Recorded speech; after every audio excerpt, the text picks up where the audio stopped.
মাছগুলা লাফাচ্ছে, তো তো এগুলা তো এভাবে কাটা যাবে না, এগুলা তাকে লবণ দিতে হবে। একটু খোলো দেখো, এই যে এখানে কিন্তু সব জিওল মাছ। তো এগুলা তো ফ্রেশ, এগুলা আজকে একটু ভুনা করে ফেলবো, এটা খেতে ভীষণই ভালো হবে। এখানে টাকি মাছ দুই একটাও আছে, শিং, তারপর এটা মাগুর। এখন হচ্ছে লবণ দিব, তো লবণ দিয়ে দাও, আর একটু দাও।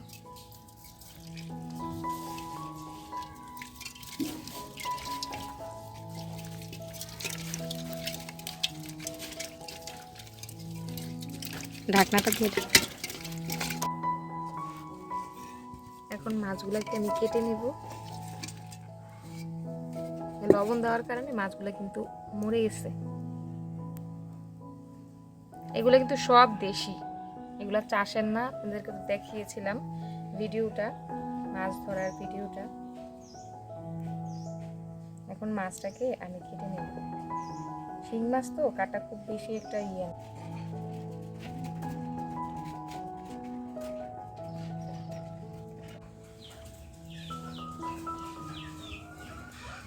মাছ কাটা হয়ে গিয়েছে, এখন এগুলা আমি ভালো করে পরিষ্কার করে নেব। এই যে এগুলা হচ্ছে ডুমুর পাতা, এগুলা কিন্তু অনেক ধারালো, তো এটা দিয়ে আমি মাছটা পরিষ্কার করে নেব। মাছের উপরের যে চামড়াটা আছে না, এটা পরিষ্কার করে নেব। চাইলে কিন্তু আপনারা এখানে পেঁপের খোসা বেটে এগুলা মেখে নিতে পারেন, তাহলে কিন্তু খুব সুন্দর করে এগুলার উপরের যে কালো কালো অংশটা এটা উঠে যাবে। তো আমি হাত ধুয়ে এগুলা পরিষ্কার করে নিচ্ছি। এই যে দেখুন, ডুমুর পাতা দিয়ে ঘষা দিলে কত সুন্দর একদম পরিষ্কার হয়ে যায়। আগেরকালের মানুষেরা কিন্তু এভাবে ডুমুর পাতা দিয়ে পরিষ্কার করত। একেবারে সাদা সাদা করে এটাকে আমি ঘষে নিব। তারপর এগুলাকে খুব ভালো করে ধুয়ে চলে আসবো রান্না করে।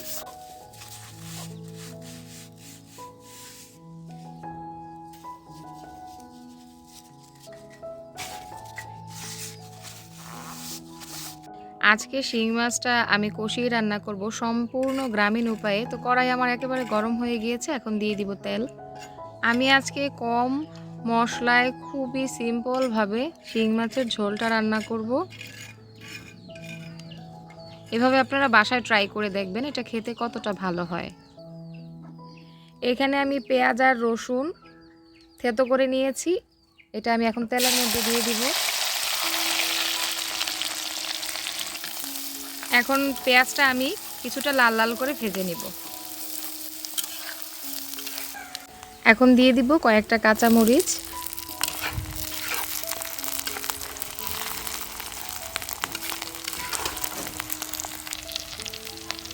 এটা দেখুন আমার ভাজা ভাজা হয়ে গিয়েছে। এখন দিয়ে দিব আমি কিছুটা গুঁড়া মশলা। এখানে আমি দিয়ে দিব সামান্য একটু ধনে গুঁড়া, দিব হলুদ গুঁড়া, আর দিব হচ্ছে মরিচের গুঁড়া।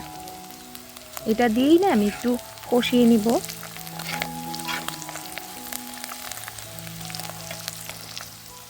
সামান্য একটু পানি দিয়ে আমি কষিয়ে নিব, না হয় গুঁড়া মশলাটা কিন্তু পুড়ে যাবে।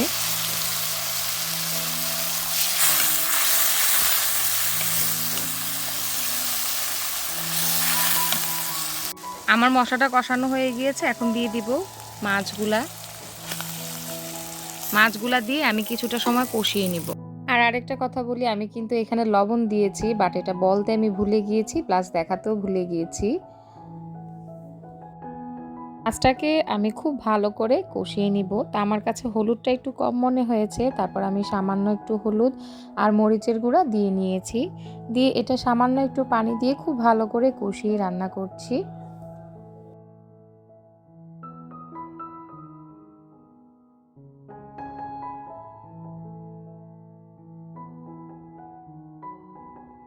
এই তো আমার কষানো হয়ে গিয়েছে, এখন দিয়ে দিচ্ছি আমি পরিমাণ মতো পানি দিয়ে এটা খুব ভালো করে আমি ফুটিয়ে নিলেই কিন্তু হয়ে যাবে আমার মজাদার শিং মাছের ঝোল রান্না।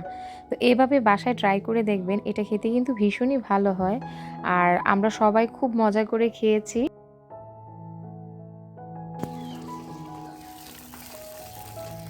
আমার কিন্তু ঝোল হয়ে গিয়েছে, এখন আমি ধনেপাতা দিয়ে এটাকে নামিয়ে নিব। আর এখন যেহেতু ঠান্ডা পড়েছে, এখন কিন্তু খুব সহজেই ধনেপাতা পাওয়া যায়। আর ধনেপাতা দিয়ে আমার কাছে খেতে খুবই ভালো লাগে।